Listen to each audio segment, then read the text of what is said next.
Bernadette Lobianco, Associazione Sicilia Turismo è per tutti, non accessibile. Stavo commettendo proprio l'errore che lei vorrebbe non si commettesse più.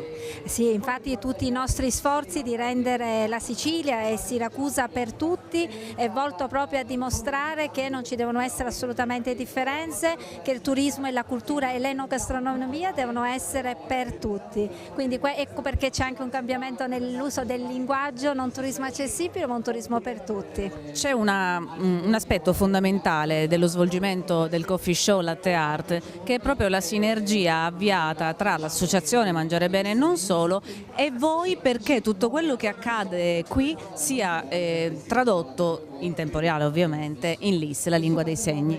Sì, questa è già una collaborazione che è partita l'anno scorso, quella di rendere gli eventi della Sicilia e gli eventi di Siracusa e un evento di questa natura, di natura enogastronomica e anche turistica, veramente a tutti. Infatti abbiamo messo a disposizione un interprete in lingua dei segni che può, per così dire, tradurre tutti gli eventi alla comunità sorda siciliana. Il sogno è che ogni evento che si svolge in questo territorio possa godere di un servizio indispensabile come questo. Sì, infatti con l'amministrazione comunale stiamo lavorando in questo senso, la nostra associazione infatti è sempre vicina all'organizzazione dei vari enti che possono essere veramente per tutti.